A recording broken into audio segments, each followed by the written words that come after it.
Décrypter, informer, divertir.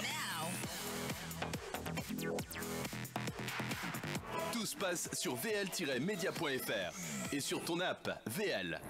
Salut à tous, c'est Hugo Lallier et on se retrouve tout l'été pour décortiquer les matchs de légende.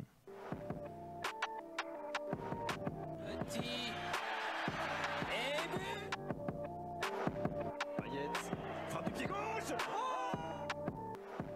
Oh non, pas ça. Pas aujourd'hui, pas maintenant, pas après tout ce que tu as fait.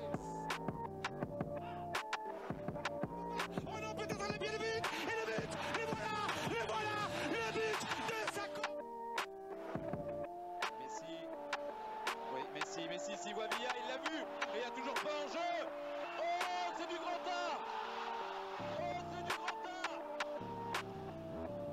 Ça y est, les matchs de légende reviennent avec l'un des matchs les plus épiques et inspirants des années 2000.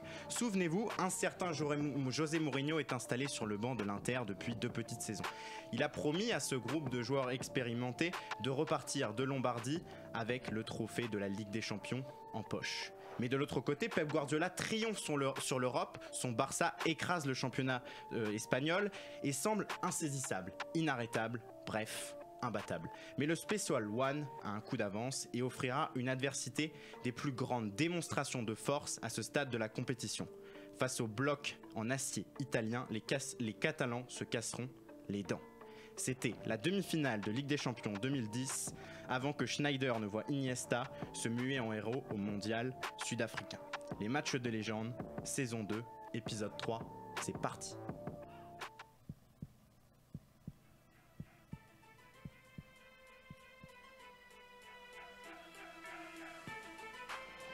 Tutti a Madrid dicono forza ragazzi, crediamoci, proviamoci. Из трибуны своя представитель в Лиге Чемпионов. 1-0 должно быть. И это гол! Это Педро Родригес. Palla arretrata, attenzione, Milito, c'è il Snyder, solo il tiro, e gol, e gol, e gol, e gol, e gol, e gol, e gol, e gol, e gol, e gol, e gol, e gol, e gol, e gol, e gol. Milito può entrare dalla destra, attenzione, è un po' largo, arriva anche Maicon, palla dentro, Maicon, il tiro, e gol, e gol, e gol, e gol, e gol, e gol, e gol, e gol, e gol, e gol, e gol, e gol, e gol, e gol, e gol, Maicon, 2-1,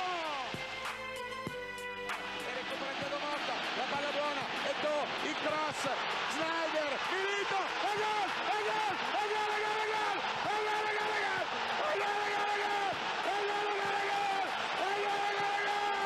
il principe 3-1, ancora un'azione, ancora il principe. Pour revenir sur ce match de légende, un duo tout aussi iconique que Pep et Mou.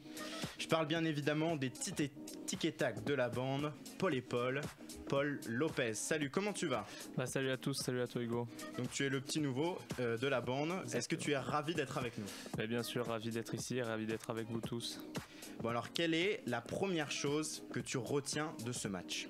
Alors la première chose que je retiens de ce match, c'est à peu près vers la 75e minute un but, enfin même pas un but, c'est il y a 3-1 pour l'Inter et le Barça continue de pousser et essaye de revenir pour avoir justement peut-être cet avantage au match retour d'avoir peut-être de se qualifier et là un corner tiré par le Barça. Busquets se retrouve tout seul au 5,50 m, envoie une tête de très très grande qualité, elle arrive presque dans les buts et Julio César d'une parade sensationnelle vient la sortir et finalement annihile totalement les espoirs du Barça pour cette Ligue des Champions 2010. C'est donc le sauvetage de Julio César au match aller qui te marque dans ce match. Et toi, Paul Saman, l'enfant que tu étais, a été marqué par quelle image de ce match? Salut Hugo, salut tout le monde. Moi, clairement, ça a été la célébration de José Mourinho. Après la qualification, c'était quelque chose quand même d'exceptionnel. Il célèbre la victoire et la qualification comme s'il avait marqué un but. Ce qui est clairement très rare pour un entraîneur. Et donc j'ai trouvé ça particulièrement fou de la part du Special One. une célébration qu'il a piquée à Alan Shearer, le joueur mythique de Newcastle. Messieurs, cessons de faire tourner le ballon entre nous et allons droit au but dans le décortiquage de ce match. Et on va d'abord se poser la première question de cette émission. Comment Mourinho a-t-il anéanti tout le jeu du Barça? Comment a-t-il anéanti tous les principes de jeu de Guardiola? Puisqu'on le rappelle, au match aller, l'Inter s'est imposé 3-1 et s'est qualifié au retour en ne perdant qu'un 0. Donc c'est assez simple, je vais introduire le sujet, messieurs. Mourinho, il a en fait créé un alliage entre pressing et marquage individuel pour pouvoir battre ce Barça-là. Il va en fait faire cet alliage complexe qui fait qu'au lieu de faire un pressing tout de suite sur les défenseurs adverses et tout de suite sur les milieux adverses, il va en fait attendre la première passe pour pouvoir ensuite demander à ses joueurs de presser non pas le joueur qui a le ballon mais les appuis, les pistons. Et donc en fait ça va totalement désorganiser le Barça qui va se retrouver en fait toujours en situation d'avoir le ballon mais jamais en situation de pouvoir créer un décalage. Donc on retrouve ça avec Zanetti qui ferme vers l'intérieur, avec Eto'o qui suit constamment son joueur, que ça soit Pedro ou Keita. Et donc ça c'est sur le plan défensif, c'est cette gestion du marquage individuel, c'est-à-dire du fait que chaque joueur prenne un joueur barcelonais en marquage et le fait que l'on presse finalement que le deuxième rideau. Et la deuxième grande force de cet Inter là, si je peux dire ainsi, c'est de casser des lignes. C'est en fait à l'inverse du Barça qui va chercher toujours la passe supplémentaire pour créer un décalage ultime, l'Inter va lui chercher à jouer de la défense directement vers l'attaque ou du milieu directement vers la surface adverse. Et donc pourquoi l'Inter joue de cette façon, c'est parce qu'il a la paire Mota-Cambiasso au milieu de terrain qui a en fait une capacité de passe longue dans les pieds absolument extraordinaire. Et l'autre grande force de cette équipe de l'Inter, c'est l'intérêt d'avoir 3 attaquants de métier au coup d'envoi devant. Pourquoi? Parce qu'en fait, Eto'o, Pandef et Milito, qui sont des joueurs d'axe au départ, ont été éduqués à garder le ballon dos au but. Et donc en fait, l'Inter peut garder le ballon très haut sur le terrain et donc pas être mis en difficulté quand il a le ballon. Et donc c'est la grande force de cet Inter, c'est que par le fait d'avoir mis 3 joueurs à vocation très offensive, en fait finalement Mourinho s'est structuré et s'est organisé pour battre ce Barça. Et puis il y a aussi un autre joueur et une autre manière de créer le désordre dans la défense du Barça, c'est Schneider qui occupe une position totalement libre. N'est-ce pas, Paul? Je crois que toi tu aimes particulièrement ce joueur. Ouais, qui n'aime pas Wesley Schneider, qui n'était pas content quand il est revenu à Nice l'été dernier. Bon, au final, ça a donné ce que ça a donné. Et donc, qu'est-ce que toi tu as à dire sur cette liberté accordée finalement aux joueurs offensifs par Mourinho, alors qu'en réalité, cette équipe-là est considérée comme ultra défensive? C'est super intéressant parce que c'est des préceptes de jeu que Mourinho et Guardiola partagent, dans le sens où ils laissent tous les deux énormément de liberté à Schneider pour Mourinho et à Messi pour Guardiola. C'est des préceptes qu'ils ont pu apprendre avant sous les ordres de Cruyff, etc. Avec l'exemple parfait du Hollandais qui est la créativité devant et la rigueur. Du coup, Mourinho a rajouté la rigueur au précepte de Cruyff. Tout à fait, Paul.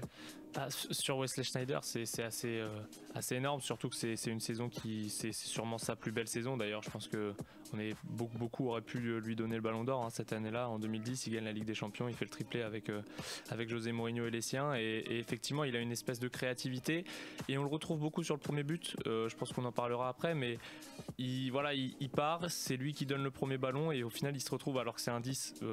Logiquement, dans la logique des choses, le numéro 10 est censé être assez axial et finalement lui il dézone, il va partir et à gauche et en soutien et finalement peut-être revenir parfois un peu en tant que numéro 8 et se positionner aussi au poste de numéro 9 simplement défensivement sur le pressing que tu disais sur le second rideau et c'est là toute la force de Schneider et toute la chance de Mourinho d'avoir un tel joueur. Revenons justement, tu l'évoquais, à ce premier but. C'est donc un renversement de jeu de Schneider sur Eto'o, qui justement contrôle le ballon et surtout ne contrôle pas le ballon mais contrôle l'espace, et va remiser tout de suite pour écarter le jeu. Il va ensuite se décaler pour offrir une solution à Maicon, centrer en retrait. Milito lui décroche, protège et contrôle le ballon à nouveau, décale Schneider qui finit sur Valdés. Là encore, on retrouve un petit peu tous les principes qui ont fait de cette victoire un sacre pour Mourinho, c'est-à-dire cette utilisation du jeu de haut but pour les attaquants avec Eto'o et Milito. Et puis cette longue balle de Schneider qui est une longue transversale de près de 40 mètres. Paul. Ouais, bah t'as tout dit, écoute, qu'est-ce que tu veux que je rajoute à ça? Bah, je sais pas grand chose. Insistons peut-être sur, donc on a insisté sur Schneider, insistons peut-être sur la paire Mota-Cambiasso et cette possibilité de trouver les attaquants devant. Est-ce que par exemple, messieurs, vous pensez que Mourinho aurait pu avoir ce plan de jeu là sans ces deux joueurs là au milieu de terrain? Pour moi, c'est impossible. Ce genre de plan de jeu, il est possible que dans une équipe avec des joueurs vraiment de grands talents. On peut pas faire autrement parce que ça exige et rigueur et qualité, ce qui est très très rare dans le football aujourd'hui. Et là avec Cambiasso et Mota, c'est des joueurs qui effectivement ont un travail défensif de base qui est leur premier rôle de grande qualité, et au-delà de ça, à la récupération du ballon, ils sont capables justement d'être assez lucides pour donner une transversale de 40 mètres, que ce soit pour Milito et pour Eto'o, qui sont à chaque fois partis dans le dos et d'Alves et de Maxwell, parce que c'était là où l'espace libre était, et ça a très bien fonctionné. Et sur ce but-là, je remonterais même encore avant cette passe de Schneider pour Eto'o de 40 mètres, et quelle passe, et ensuite quel contrôle. Bah, c'est surtout qu'elle remonte, c'est une action qui fait 1 minute 20 qui commence, il y a une touche, c'est une récupération de balle, il y a une touche, 2 fautes ensuite sur Zanetti, ça dure 1 minute 20, c'est quasiment 20 passes et c'est 8 joueurs qui touchent le ballon. Et là presque en fait on se dit mais c'est assez bizarre parce qu'en fait c'est exactement comme ça qu'aurait marqué un but du Barça de Guardiola. Et là ils se sont fait avoir à leur propre jeu alors que finalement cet Inter ne touche pas le ballon quoi. Justement on peut un petit peu aller à l'encontre d'une idée un peu préconçue. L'idée que finalement cette équipe de l'Inter ne serait qu'une équipe qui ne fait que défendre. Ce n'est absolument pas le cas sur le match aller.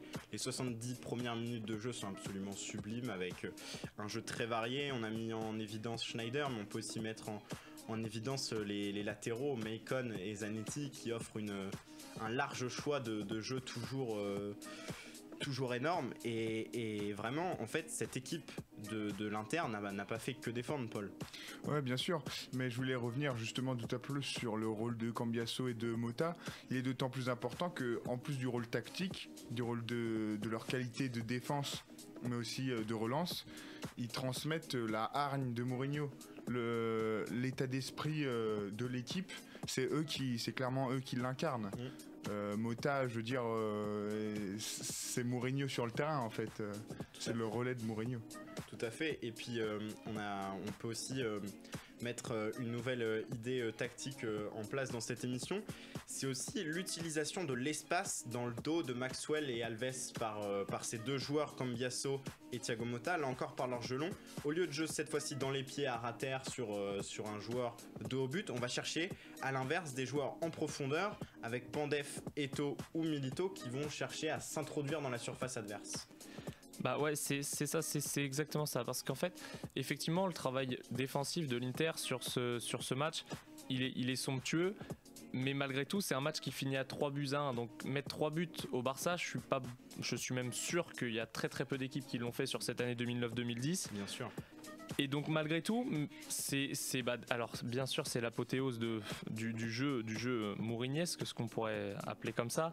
Mais voilà, Milito et Eto'o qui font des appels de qualité énorme et qui sont des joueurs d'axe, donc ils sont capables d'aller chercher des espaces là où il faut parce qu'il n'y a pas beaucoup d'espace dans l'axe. Et donc là, quand ils en ont, surtout avec la qualité de vitesse qu'a Samuel Eto'o, et voilà, ensuite ils permettent bien sûr de garder le ballon et ça permet de remonter le bloc. Donc c'est pour ça il faut aussi dissocier simplement que c'est un travail défensif et c'est pas juste des longs ballons qu'ils envoient devant l'Inter, c'est des ballons intéressants qui permettent de faire remonter un bloc et qui permettent de gagner du temps et donc tout ça c'est tout simplement l'intelligence de jeu de José Mourinho. Mais je veux insister sur un point, Paul, tu disais que en fait ça permettait de gagner du temps.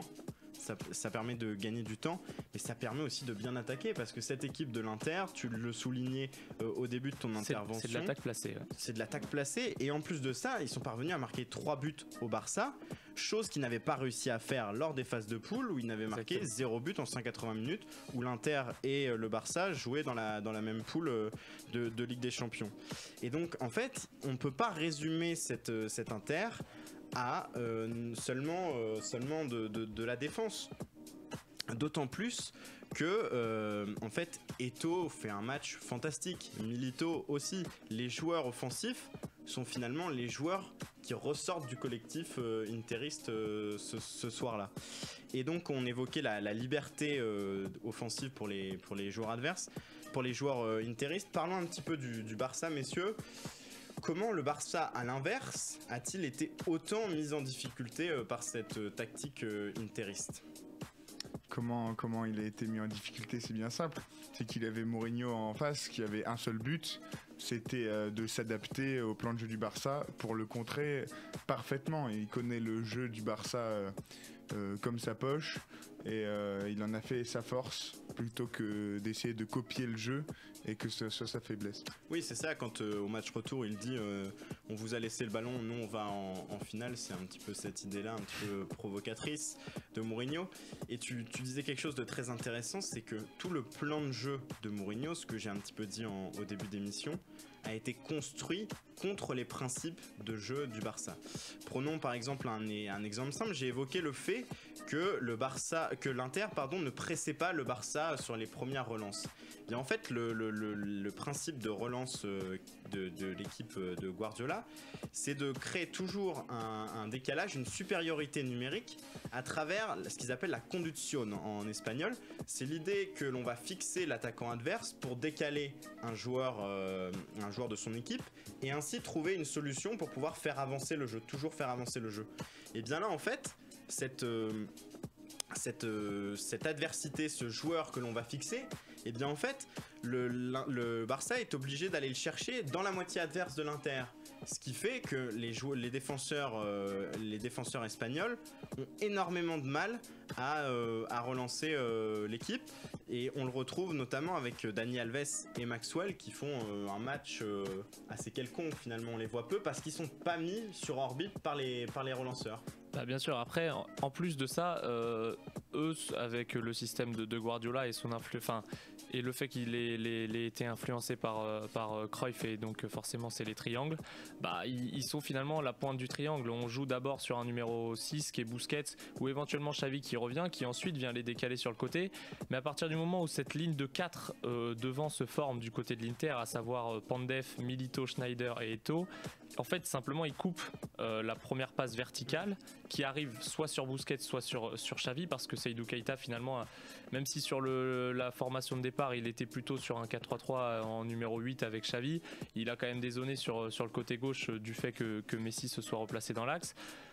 Bah voilà, ils se sont retrouvés avec Xavi et Busquets qui pouvaient pas avoir le ballon, donc bah Piqué a fait du jeu long pendant une très très longue partie du match. D'autant que Guardiola, le principe tactique de Guardiola, c'est de laisser très peu d'espace entre les zones de terrain, la défense, le milieu et l'attaque.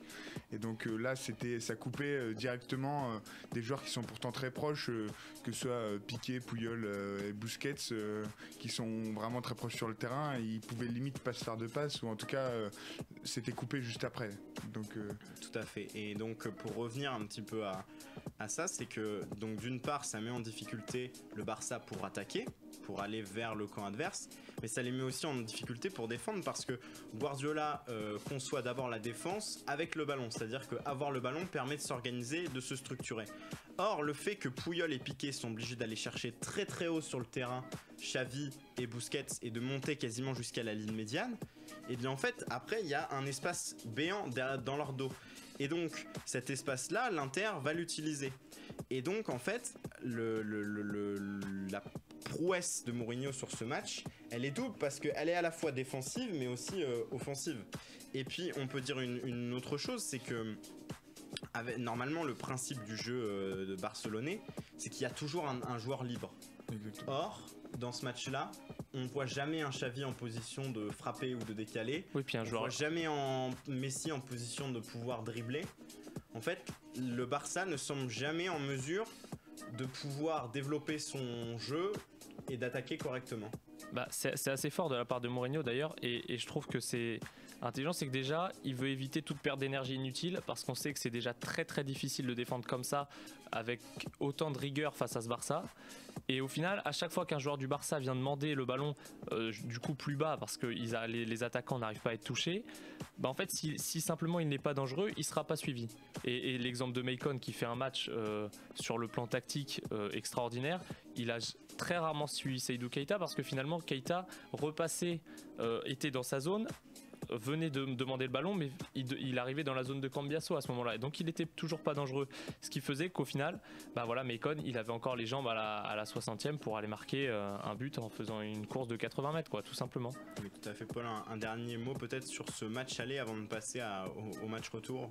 Disons que le surnombre que le Barça aime mettre au milieu de terrain, il a été très très bien maîtrisé, très très bien coupé par les milieux justement, et même les défenseurs et même les attaquants qui ont fait un travail extraordinaire de l'Inter pour justement essayer de séparer tous ces ce trio inséparable. Oui, tout à fait. Et alors maintenant passons à ce match retour qui est peut-être l'incarnation encore plus grande de ce qu'est la défense chez Mourinho et de ce qu'est la victoire de Mourinho de l'Inter de Mourinho, pardon. On va revenir sur le fait du match retour, c'est évidemment le carton rouge de Thiago Motta, cette main dans le visage de Busquets, et jeu de main, jeu de vilain. The two count with 10 men. Thiago Motta, a derisive smile from Jose Mourinho as his Brazilian midfield player is sent off. Well, he certainly put the arm up, there's no doubt about that, but it's just a hand into the face. I mean, I don't know why he's even going there to give them an excuse, because he knows that the reaction's going to be as it was from Busquets. And there's some trouble here now off camera. C'était donc en version anglaise, vous l'avez reconnu. Et donc, justement, ce fait de match, est-ce qu'il pousse Mourinho à changer son plan de jeu vers la 30e minute, ou au contraire, est-ce que Mourinho aurait joué de la même façon au retour au Camp Nou, Paul, selon toi? Moi, je trouve que déjà, cette expulsion, elle incarne plein de choses. Déjà, elle incarne, je ne veux pas me lancer des fleurs, mais comme je viens de le dire, comme je l'ai dit juste avant, elle incarne le fait que Motta, en plus, c'est certes un chien de garde dans son rôle, mais aussi dans sa mentalité, parce que là, ce qu'il fait, c'est complètement impulsif. Mais d'un autre côté, c'est symbolique parce que souvent un carton rouge dans les grandes équipes, on voit une grande équipe, quand elle reçoit un carton rouge, à sa capacité de réaction. Là, l'Inter, moi je les ai pas du tout sentis déstabilisés après le rouge. Je veux dire, ils avaient un rôle, c'était de défendre. Ils ont continué à défendre. Ils ont été sereins. Ils ont dégagé, malgré le carton rouge dès la 30e, ils ont dégagé une sérénité qui est incroyable, et ça les a presque boostés, mais dans la rage de défendre, ce qui est un peu paradoxal, mais ils ont tenu leur rôle et leur rang jusqu'à la 93e. Paul Lopez, selon toi, est-ce que les circonstances du match ont imposé à Mourinho ce plan de jeu? Oui, les circonstances du match, oui, mais alors juste pour revenir sur le carton rouge, je pense pas que ça a fait changer le plan de jeu, parce que de toute façon le plan de jeu il était clair, il l'a dit avant le match, on va laisser la possession du ballon au Barça, et de toute façon au final se retrouve à 10. La seule chose qu'il perdait, c'était en qualité de contre, parce que voilà, il a dû enlever un attaquant, et là forcément il y avait cette qualité qui pouvait être perdue, ou du moins un effort de plus à fournir par rapport au nombre qui était devenu inférieur. Maintenant, les circonstances, oui, on fait ça, et c'est pour ça que je pense que la tactique a joué un rôle beaucoup plus important à l'aller, parce que finalement, À l'aller, c'était un choix de la part de José Mourinho. Au retour, c'était une conséquence de cette victoire 3-1 à l'aller qui forcément a poussé Mourinho à se dire on a déjà très très bien défendu alors qu'au finalement on n'avait pas le score en main. Et là, on a le score en main. Donc forcément, on va défendre. Et si on fait ça de manière très correcte, on se qualifiera. Et c'est ce qui s'est passé. Oui, tout à fait. Et moi, je voudrais mettre en évidence aussi quelque chose. C'est que Mourinho a été capable de rendre favorable les circonstances de match qui lui étaient défavorables. Je m'explique. On a Pandev qui doit débuter ce match. Il se blesse à l'échauffement.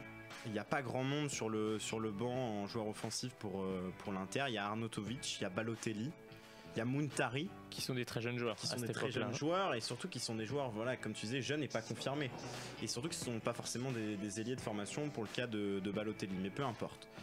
Il met Christian Kivou, qui est un défenseur central de formation qui après est passé sur le côté. Il le fait jouer milieu gauche. Le joueur rentre dans le match et fait un très bon match. Au bout de la 30e minute de jeu, il y a Mota qui est exclu sur une main dans la surface, pas dans la surface, pardon, mais dans le visage de Busquets. Il est exclu. Et qu'est-ce que fait Mourinho? Il change rien. Il donne la même confiance à ses joueurs. Et en fait, ça rend une force, ça donne une force à cet Inter qui devient et qui paraît imbattable aux yeux des adversaires et du monde entier. De toute façon, le Barça a attaqué, Julio César a fait énormément de parades, mais au final, comme tu le disais Paul, on n'a pas forcément sorti cet Inter dans la difficulté, vraiment sous pression, à ne faire qu'envoyer des longs ballons et finalement attendre et un peu, comme on peut le voir très souvent quand il y a une équipe, quand il y a une espèce de changement, un changement de dynamique. On sent qu'il y a quelque chose qui peut se passer et il peut y avoir un but. Finalement, là, très peu. C'est vrai. En plus, de toute façon, tu poses cette question, Hugo, mais dans les faits, c'est vrai que Mourinho n'a rien changé. Il est resté flegmatique, je sais pas si c'est le mot pour décrire Mourinho, mais en tout cas il est resté droit dans ses bottes au niveau de sa stratégie, qui n'était pas la plus difficile à trouver du monde, à imaginer du monde par rapport à la situation, mais il a réussi à faire en sorte que ses joueurs remplissent leur mission. Je pense que avec Dessy on peut remettre Paris en bouteille, mais même il y aurait eu 2 expulsions, ça aurait rien changé dans la mentalité des joueurs. Oui, et puis finalement tu utilises le mot mission, je pense que c'est le mot qu'il fallait utiliser parce que c'est exactement ça, ils sont partis en mission et mission réussie tout simplement. Mais vous insistez sur le fait que Mourinho n'a pas changé sa stratégie, certes, mais malgré tout cette stratégie, tu disais Paul, elle est simple, mais elle est peut-être inconsciente au départ, elle est absurde de laisser au Barça, qui est l'équipe quasiment de tous les temps qui joue le mieux avec le ballon. Ça paraît fou, ça paraît totalement contre-productif. Inconsciente, je sais pas, parce qu'il me semble qu'en conférence de presse avant, il fait des déclarations, il ne dit pas qu'il va... Oui, mais regardons ça d'un point de vue purement tactique. On peut se dire, on donne le ballon à l'équipe qui joue le mieux avec le ballon. C'est là où tout est le génie de Mourinho. Et voilà. Et est-ce que sur le match retour, on a loué tout le génie tactique de Mourinho sur le match aller, mais sur le match retour, est-ce que son génie ne serait pas plutôt dans son management? Je m'explique, c'est que le plan de jeu, c'est de laisser le Barça contrôler le ballon pour mieux contrôler l'émotion du match pour l'Inter. Les joueurs sont calmes, ambitieux, vicieux, ils sont certains et ils ont la certitude de leur plan de jeu. Alors que c'est risqué de défendre contre le Barça. On peut à tout moment prendre un but de Messi, on peut à tout moment être zlatané. Donc on peut à tout moment prendre un but. Et les joueurs, malgré toutes les circonstances du match, semblent certains de leur force. C'est une grande réussite pour Mourinho, ça aussi. C'est là où on en parle, je trouve, notamment en ce moment pas beaucoup, mais Mourinho est un manager d'exception. Il a été formé, on va peut-être en parler plus tard, mais il a été formé à la plus grande des écoles qui est au Barça, avec des grands managers. Il a longtemps été chargé de faire des entraînements, il sait comment transmettre aussi des émotions, de la hargne, tel un discours de Pascal Duprat avant la relégation. En tout cas, c'est là la mission, comme on le répète, c'est normal que les joueurs soient calmes, étant donné que ils n'ont pas pour objectif d'avoir la balle. tout se passe selon leur plan. Ils se font attaquer de partout, mais ça reste simple pour eux. Messieurs, nous n'allons pas abandonner la tactique, mais nous revenons juste après la pause en évoquant la rivalité de Guardiola avec Mourinho et de Mourinho avec Guardiola. D'ici là, vous pouvez toujours faire un petit tour sur les réseaux sociaux de l'émission, sur la page Les Matchs de Légende sur Facebook ou sur Twitter, #LMDL. Donc voilà, on est de retour juste après la pause. Ships of an alien source are approaching from the sky. Radio contact has been attempted but cannot be established. Instructions are to prepare for an attack by an unknown enemy.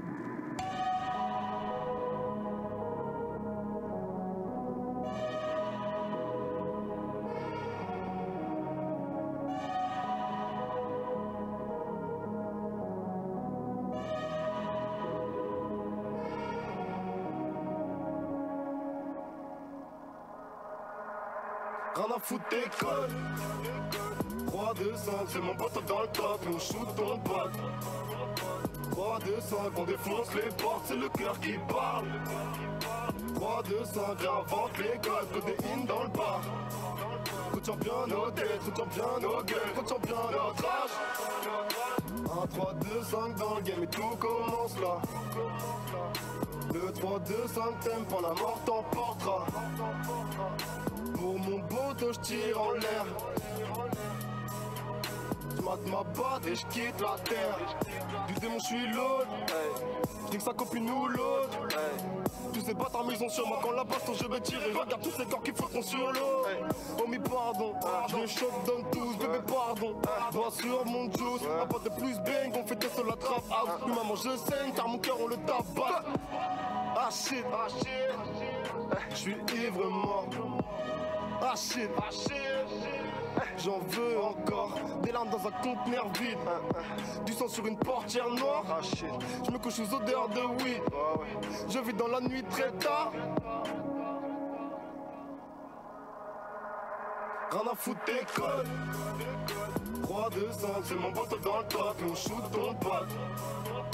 3-2-5, on défonce les portes, c'est le cœur qui parle.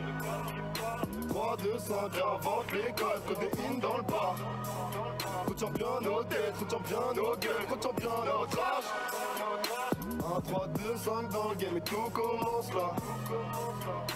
Le 3-2-5 t'aimes, pas la mort t'emportera. Pour mon bateau je tire en l'air. Je mate ma batte et je quitte la terre.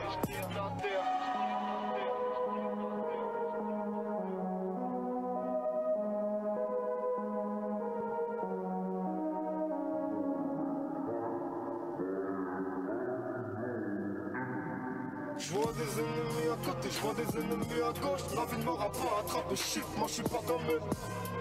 Ah shit, moi je suis pas comme eux. Shit, moi je suis pas comme eux. Je vois des ennemis à côté, je vois des ennemis à gauche. La vie ne m'aura pas attrapé, shit, moi je suis pas comme eux. Ah shit, moi je suis pas comme eux.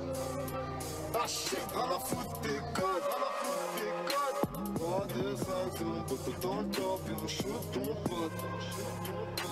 3-2-5, on défonce les portes, c'est le cœur qui parle.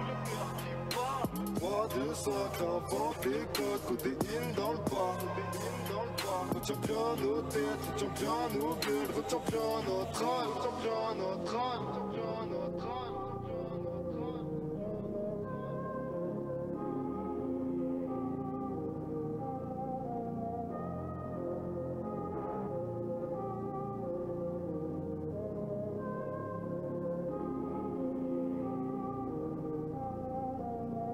À Paris, Lyon, Marseille, Lille, Bordeaux et partout dans le monde. Écoute VL sur vl-media.fr et sur ton app. De retour sur l'antenne de VL. Je vous l'avais dit, nous n'abandonnons pas la tactique. Et maintenant, on va un petit peu parler de la bataille des cerveaux entre Guardiola et Mourinho. Et Paul, tu as un petit peu enquêté sur le passé des deux hommes et sur finalement leur rivalité. Bah exactement. Alors pour rappeler, Mourinho a fait une petite carrière de joueur professionnel, mais de seconde zone. Il n'a jamais joué en première division au Portugal, contrairement à Pep Guardiola qui lui a joué au Barça sous Johan Cruyff. Il a forcément, donc il a eu tous ses préceptes. Il a été en équipe nationale, donc forcément il a cette vision un peu plus de l'intérieur du jeu, sûrement. Ils ont un point commun, ces deux hommes déjà, c'est qu'ils ont commencé à entraîner leur première équipe à 37 ans, ce qui est très très jeune déjà, parce que c'est l'âge que pourrait avoir un joueur en fin de carrière, tout simplement. Il y a eu une réussite éclair pour les deux, parce que finalement la première année de Guardiola, il remporte 6 titres avec le Barça. Mourinho, ça a été un peu plus long, mais joue avec une équipe un peu moins forte. Il gagne sa première Ligue des Champions 4 ans après avoir été installé comme numéro 1 au Benfica, mais il la gagne avec le FC Porto. Et en fait, tout simplement, il y a une animosité entre les deux et on le voit forcément au début du match et c'est pour ça que Mourinho crée cette anti-Pep Guardiola. C'est simplement que Mourinho a été formé en tant que coach à la Masia, donc forcément avec le FC Barcelone. Dans un premier temps, il a été jusqu'à quand même traducteur dans un premier temps, j'avais oublié ça. Il a été traducteur et ensuite il termine comme plus ou moins celui qui prépare les séances tactiques, et donc forcément il attendait ce poste, et finalement ce Guardiola qui est arrivé peut-être encore même plus vite que lui a pris ce poste, et donc cette animosité elle se voit et elle se sent presque. Ouais, d'autant plus qu'ils ont été influencés par des préceptes opposés, certes, mais bien mélangés. C'est-à-dire qu'ils ont des influences différentes. Comme tu l'as dit, il y a Cruyff, on pourrait dire même Menotti, presque Bielsa pour Guardiola, puisqu'il l'a avoué après. Et on est dans le jeu ensuite de l'Inter, on retrouve plus du Bilardo côté Mourinho, mais en tout cas tous les deux ils ont été influencés par Van Gaal. Mais en même temps, on retrouve Bobby Robson, comme tu disais, il était traducteur de Bobby Robson en 96. Cette année où, bizarrement, sous les ordres de Robson, on avait Pep Guardiola, entraîneur, il y avait Johan Cruyff, il y avait Laurent Blanc qui venait d'arriver, Luis Enrique et même Julian Lopetegui.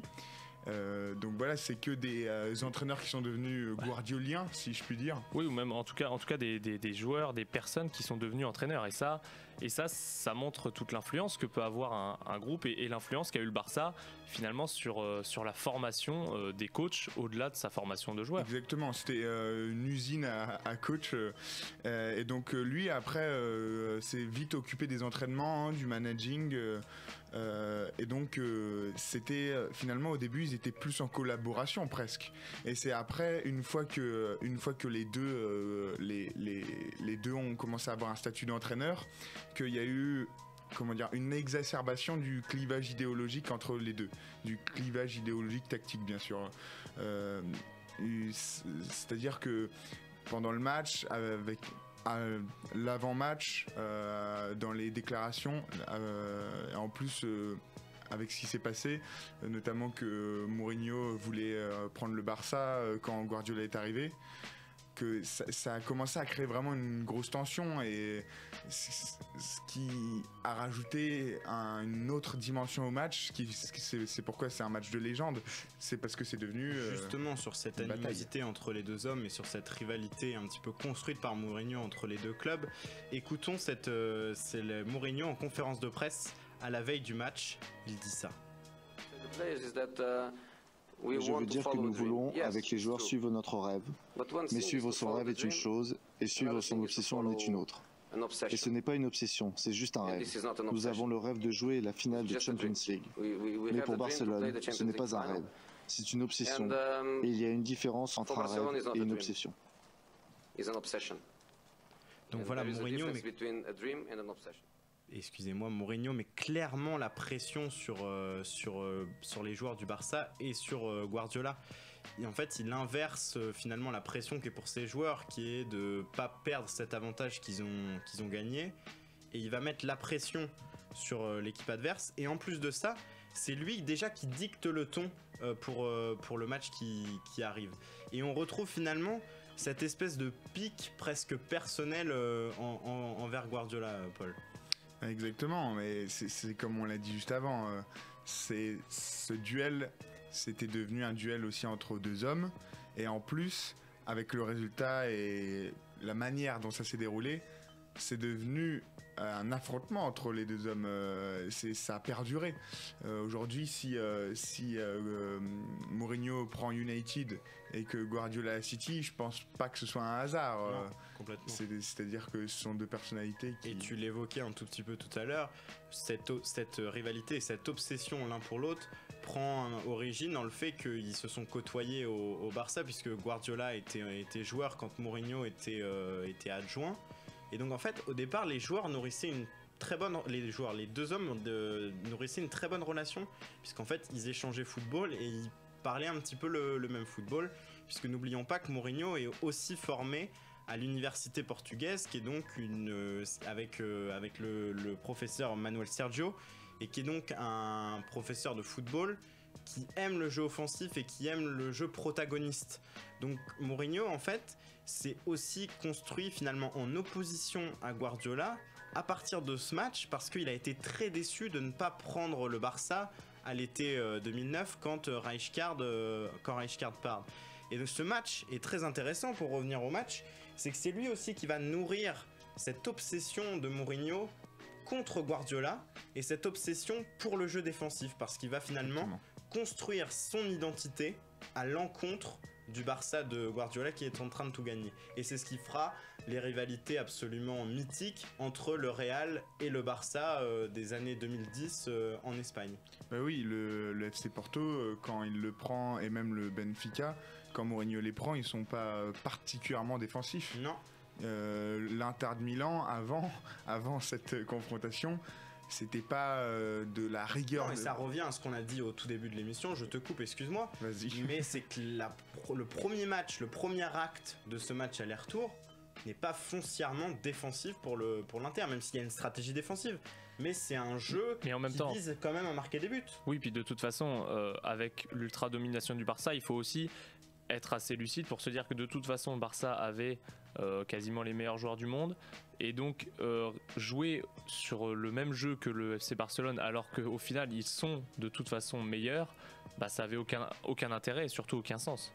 Exactement, il a pris le pari, comme on le disait, de laisser faire, de là où le Barça est le meilleur, de pas essayer de les concurrencer, mais de jouer sur uniquement les atouts de l'Inter, enfin ce qu'il estimait être les atouts de l'Inter, qui est la qualité, l'expérience défensive et l'application des consignes, la rigueur tactique.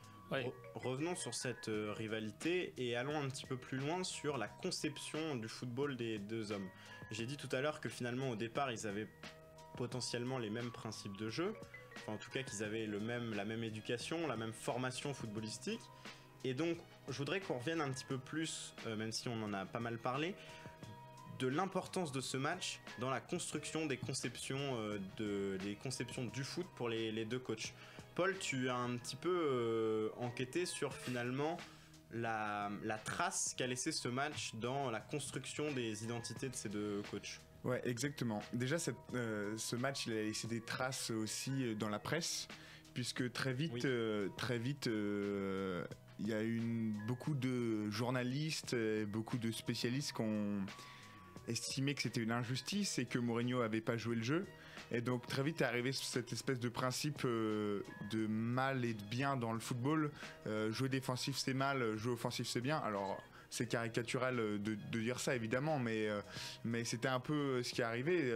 Et c'est vrai que très vite on a eu deux clans qui sont créés du fait de cette opposition exacerbée dans ce match, mais aussi du fait de comment l'a repris la presse. Et du coup, Mourinho et Guardiola ont fait des petits, des héritiers. Guardiola, on connaît son système, un système un peu figé, donc comme on l'a dit, très peu d'écart entre les lignes, un milieu en surnombre, mais pas dense, c'est-à-dire avec des joueurs à équidistance pour avoir toujours des solutions de partout. Qui a fait donc Blanc, Pochettino, Enrique, Lopetegui, et même Tourelle aujourd'hui. Et Mourinho qui est comment dire, un espèce de stéréotype si on continue dans l'idée mal et bien de méchants de super-héros. Il se construit en opposition à celui qu'on estime être le meilleur, le bien, juste dans le but de le battre. C'était finalement son seul but. Il a promis qu'il gagnerait la Ligue des Champions, mais lui, c'est un peu le génie du mal. Il s'oppose et il ne s'intéresse pas à la construction, il s'intéresse à la victoire. Et donc c'est un football efficace, rationnel. Et il a enfanté, on va dire, toute une école portugaise, Villas-Boas, Santos, même Di Matteo qui était à un moment le second de Villas-Boas, Simeone à l'Atlético, qui se réclame pas de Mourinho, mais qui a cette vigueur, qui a cette rigueur aussi. Qui rappelle beaucoup Mourinho. Et puis en France on a Pascal Duprat, j'ai dit juste avant, dans le même genre de personnage, mais bon, ne compareront pas les génies. Oui, puis même juste sur Simeone, moi je trouve que la comparaison elle est totalement justifiée parce que déjà son jeu est assez défensif. En plus de ça, il exploite justement les faiblesses adverses avec excellence. Et en plus, il a aussi ce côté que c'est lui finalement qui prend la pression par rapport à ses joueurs, c'est lui qui attire l'attention et la star de son équipe, il n'y a pas de joueur, c'est lui la star. À l'Atlético, c'est exactement ça et c'est ce que Mourinho a fait avec cet Inter. Et par rapport à ce match Inter-Barça 2010, il y a une chose qui est très frappante dans la réalisation du match, c'est qu'il y a au moins sur le match aller et retour une 60aine de plans sur Mourinho durant les 180 minutes. C'est-à-dire que Mourinho, toutes les 10 minutes, on voit ce que fait Mourinho. Un coup, il gratte son calepin. Un coup, il proteste auprès du 4e arbitre. Un coup, il parle à l'oreille de Chivou. Il y a toujours un plan de Mourinho dans cette équipe de l'Inter. C'est véritablement lui, la star, le héros, celui qui prend toute la lumière. C'est un showman. Bah ouais, c'est un showman et il l'exploite très bien parce que finalement, s'il se fait appeler le Special One directement après sa victoire avec Chelsea, c'est pas pour rien. C'est simplement que c'est un... il a compris aussi comment est-ce que ça fonctionnait et finalement toute la pression elle est pas pour lui, enfin elle est pour lui, mais du coup ça enlève toutes ces pressions pour ses joueurs et au final on le voit parce qu'ils ont une telle sérénité, c'est extraordinaire. Et ça en revient à ce qu'on a dit un petit peu tout à l'heure, c'est l'idée que finalement après les joueurs sont sûrs de leur force parce qu'ils vouent une confiance presque aveugle à leur coach qui est pratiquement comme un chef de file, comme un bouclier, voilà, bien sûr. Exactement. Mais même ensuite il y a plein de coachs qui ont continué dans cette lignée. Tout à fait. Il y a ce qu'on a dit, mais même quand on voit des Ancelotti, etc., qui se mettent toujours en avant, qui avouent tout de suite que c'est les premiers à faire des erreurs. Bielsa, par exemple, on revient à lui. Bielsa ne s'est jamais vraiment inspiré de Mourinho. Et ni l'inverse. Si, peut-être justement pour ça. Je parle pas de préceptes de jeu, mais par contre, dans la manière dont il se met en avant, on l'a vu à Marseille et à Lille, parce qu'en France, on a plus suivi ces moments-là. À aucun moment, en public, il a dit que c'était de la faute des joueurs. C'est toujours lui qui se met en avant.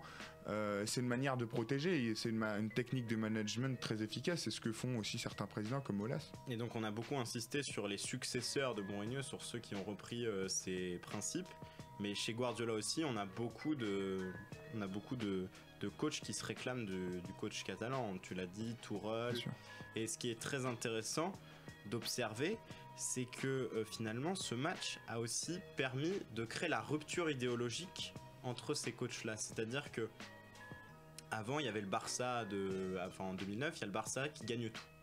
Donc finalement, la meilleure manière de gagner s'impose à l'Europe et au monde, et c'est de garder le ballon, c'est de faire du football à la catalane. Mais Mourinho arrive en 2010 et propose un autre football qui semble lui aussi tout aussi efficace. Et après, en fait, on a un espèce de clivage qui se crée. Et donc, en fait, après, les coachs choisissent finalement vers quel camp se ranger et choisissent le camp qui leur semble le plus proche de leur identité et de ce qu'ils aiment. Et je trouve ça très intéressant parce que ces deux coachs, grâce à ce match notamment, ont permis de faire avancer l'histoire du jeu. Bah oui, parce que aujourd'hui, et on le voit encore plus dans les petites équipes, parce que sur des grands coachs, ils ont quand même chacun leur identité, ils ont plus ou moins une vision, et c'est pour ça que ce sont des coachs un peu plus évolués. Mais sur des coachs d'équipes un petit peu, disons un peu plus faibles, On le voit exactement et par exemple je sais pas en Ligue 1 voilà, si on prenait l'exemple de Toulouse et l'exemple de Dijon, bah c'est exactement ça, c'est que ces équipes qui sont un peu plus faibles, donc en fait elles peuvent pas se permettre de faire de l'entre-deux comme Guardiola a fait entre Rinus Michels et le Football Total et Johan Cruyff. Finalement ils choisissent un camp, soit on joue très bien au ballon quitte à avoir un résultat qui est un peu moins bon, ou alors on privilégie le sang-froid, le pragmatisme et l'efficacité, et on finit par simplement avoir une obsession du résultat. C'est très juste Paul ce que tu dis, mais je veux juste apporter une précision, c'est que Guardiola ne joue pas bien au ballon pour bien jouer au ballon. À l'inverse d'un Bielsa qui considère que bien jouer au ballon est nécessaire pour le peuple. Pour les gens qui viennent au stade, il est nécessaire de proposer un football de qualité. C'est politique et social. Pour Guardiola, ce n'est pas le cas. Guardiola a l'obsession de la victoire. C'est vrai. Et cette obsession-là, elle est nourrie par le fait qu'il pense que le meilleur moyen d'accéder à cette victoire, c'est d'avoir le ballon. Parce que ça le permet à la fois de bien défendre et de bien attaquer. Et donc, il faut juste faire attention à ne pas c'est vrai. créer la rupture entre Mourinho et Guardiola sur le côté, il y en aurait un qui serait idéaliste et l'autre pragmatique, car ce n'est pas le cas. Il y a vraiment deux coachs qui visent la victoire tous les deux, et après ce sont simplement des moyens d'y parvenir qui sont différents. Et justement sur ces moyens, on va se poser une dernière petite question, c'est est-ce que vous comprenez, est-ce que vous êtes d'accord avec cette façon de jouer de Mourinho? Paul l'a dit tout à l'heure, Mourinho s'impose comme le méchant dans les films, s'impose finalement comme un peu les Sith contre les Jedi, la force du mal. Est-ce que vous partagez, est-ce que vous aimez cette façon de jouer au foot, ou est-ce que vous êtes plutôt du camp de ceux qui considèrent que Mourinho est un ennemi du football? Bah, disons que de toute façon c'est plus facile d'aimer les gentils, c'est plus facile d'aimer ceux qui font du beau jeu, donc c'est vachement difficile de dire de dire oui moi je trouve que c'est super bien de jouer défensif, et le foot de toute façon c'est un spectacle, c'est fait pour procurer des émotions. Tu peux procurer des émotions sans faire du jeu. Tu peux regarder Mourinho, peut-être que on s'est même pas ennuyé en regardant le match. Moi personnellement le retour, je me suis pas ennuyé. Les spectateurs après réagissent, c'est pas je veux dire c'est jamais tout blanc tout noir, et la question elle est peut-être un peu trop cartésienne, binaire. C'est entre les deux, c'est-à-dire les deux Paul, façons on leur mérite. Je vais me faire l'avocat d'un camp que je ne défends pas. Mais est-ce que quand on voit l'Inter défendre à 25 mètres de ses buts à partir de la 15e minute de jeu, et qu'on voit dès la 35e minute de jeu une image comme Piqué qui vient courir sur 10 mètres seul pour aller chercher le ballon dans la moitié adverse de l'Inter sans être pressé, c'est-à-dire que l'Inter joue vraiment en redonnant la balle à l'adversaire, est-ce que c'est pas finalement contraire à ce qu'est le foot? Bah si, moi je pense que forcément quand on regarde un match, bah forcément c'est ce qu'on va regarder en premier, c'est est-ce que l'équipe elle joue bien, est-ce qu'elle procure des émotions sur le moment. Mais quand on essaye peut-être d'imposer son nom dans l'histoire, bah moins, parce qu'en fait finalement c'est pas forcément cette émotion là qui va rester. Il y a aussi le résultat, mais voilà, à l'image de ce que fait l'OM cette année, ils vont avoir rien gagné, mais finalement l'émotion qui va avoir été passée sans un jeu forcément extraordinaire, bah toute cette émotion là elle va rester et peut-être faire la différence sur ça. Et Paul, cette fois-ci je vais me faire l'avocat du camp que j'aime. C'est que l'émotion, pourquoi elle passerait forcément par le fait de bien jouer, je veux dire, ou par le fait d'avoir le ballon? C'est pour ça. Voilà, justement, c'est que tu disais Marseille ils ont procuré des émotions sans forcément bien jouer, c'est très juste, mais l'Inter a fait la même chose, c'est-à-dire qu'elle a gagné des titres. Pour moi elle a procuré peut-être les plus grandes émotions que certains tifosi ont pu connaître. Ouais, il y a eu quand même Elenio Herrera dans les années 60. Oui, bien évidemment, mais je veux dire, ça faisait 40 ans que Herrera était parti. Ça faisait presque 50 ans qu'il n'avait pas gagné la Ligue des Champions. On attendait ça à l'Inter. Et finalement, quand on voit cette équipe aussi dévouée aux couleurs interistes, pourquoi on renierait cette équipe? Ah bah elle est très belle, c'est aussi voilà, hyper intéressant. Enfin, et même bah voilà, pour les tifosi, bien sûr, d'avoir des joueurs qui mouillent le maillot plutôt que des joueurs finalement qui sont peut-être plus doués techniquement que d'autres et donc forcément il y a toute cette notion. Donc voilà, je pense que comme tu le dis Paul, cette question elle n'est pas juste tout blanc tout noir, je pense qu'il y a des nuances et aussi il y a des angles à voir pour justement l'analyser, mais bien sûr dans la majorité on va tous quand même plus ou moins préférer Guardiola parce qu'il allie quand même et émotion et titre et beau jeu quand même. Parce que évidemment c'est frustrant, comme tu as dit Hugo, c'est frustrant de voir l'Inter défendre à 25 mètres de ses buts. Mais l'Inter n'a pas défendu durant les 180 minutes de cette façon. Ce que je veux dire, c'est que pour le deuxième match, pour le deuxième match, évidemment, c'est frustrant. Évidemment, quand on ressort du match, sur le coup, on se dit, il a gagné, mais franchement, j'aurais bien aimé que le Barça gagne. Mais en fait, si on prend un peu de recul, c'est limite plus génial de s'être mis tout le monde à dos. Mais en même temps, il a gagné et sans être pragmatique, il a fait ce que personne n'aurait été capable de faire. Même peut-être sans ce qu'a fait le Barça, ce qu'a fait l'Inter. Je suis pas sûr qu'un autre coach aurait été capable de faire ça. Non, à ce moment-là. Mais je voudrais revenir sur quelque chose que tu as dit, Paul.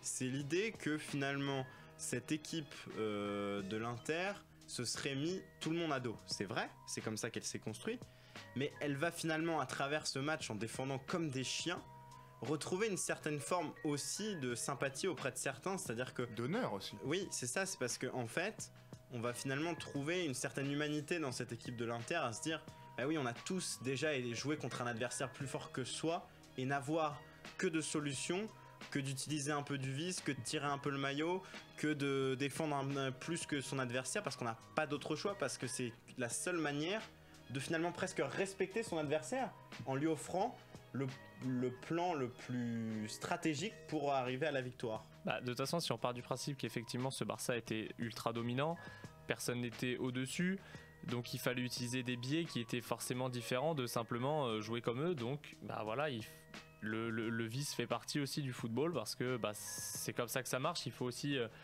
il faut mettre chacun ses qualités en avant et sur ça Mourinho l'a fait. Et donc à ceux qui disent que l'Inter ou du Mourinho est l'ennemi du football, on pourrait leur répondre que non, cet Inter là c'est le meilleur ami du football parce que c'est celui qui a le plus respecté le Barça de Guardiola. Pourquoi ? Parce que c'est celui qui lui a offert la plus grande adversité, c'est celui qui lui a offert l'adversité la plus marquée, la plus idéologique, la plus construite. Et donc du coup, cet Inter-là, il est allé au bout des principes, au bout des choses, il est allé au bout des efforts. Et il est finalement très grand parce que il est total dans sa manière d'être, dans sa manière de jouer. Pour aller au bout de ce que tu dis, c'est aussi celui qui a permis au Barça d'aller au bout de même son jeu. Son idée, parce qu'il s'est réinventé par la suite. Exactement. C'est très juste. Il a laissé le Barça faire vous aimez avoir la possession, vous aimez faire...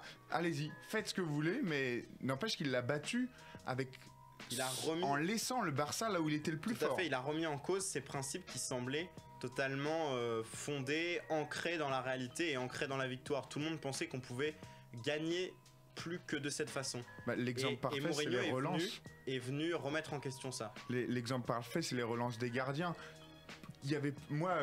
Quand j'étais petit, j'avais jamais vu un gardien relancer en faisant des passes sur les 6 mètres. Et depuis que le Barça a gagné contre Manchester United la fameuse finale l'année d'avant, d'un coup, j'ai vu tous les gardiens relancer court au pied. C'était incroyable. J'ai trouvé ça très symptomatique. Lopez, une dernière idée sur ce match. Ouais, la seule limite que je trouverais, pas à cet Inter de Mourinho, mais simplement à l'homme qui est José Mourinho, c'est que pour exercer son idéal tactique, il a besoin de joueurs de très grande qualité, donc il a besoin de moyens financiers assez énormes. Et c'est un coach qui ne pourrait, pour moi, pas faire ça avec n'importe quelle équipe, et c'est pour ça qu'il se permet d'être aussi exigeant, parce qu'avec des grandes équipes, il est capable de faire de grandes choses, mais ça a ses limites quand même. On dirait Pascal Duprat qui parle de son Toulouse et du fait qu'il pourrait entraîner le Barça et avoir les mêmes résultats. Un vrai running gag, ce Pascal Duprat. Ce qui serait absolument faux d'ailleurs, mais... On va pas épiloguer sur... Messieurs, il est temps de conclure. N'en déplaise votre côté un tantinet Jean-Claude Duss. Mourinho, Guardiola, Xavi, Schneider, Eto'o, Milito, Messi, Ibrahimovic. Un affrontement iconique lors de ce Barça Inter qui restera comme l'un des plus grands matchs, les plus grandes rencontres de l'histoire. Ce match-là, comme nous l'avons dit à la toute fin de cette émission, est peut-être l'incarnation la plus vive de l'opposition entre deux conceptions du football, entre deux camps que l'on peut parfois assimiler au bien et au mal.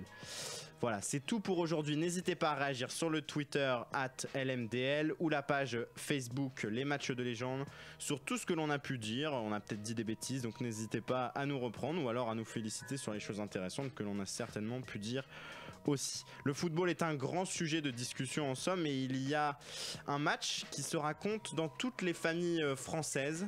C'est ce Saint-Étienne-Kiev 76 qui sera l'objet de notre prochain match de légende. Décrypter, informer, divertir. Tout se passe sur vl-media.fr et sur ton app VL.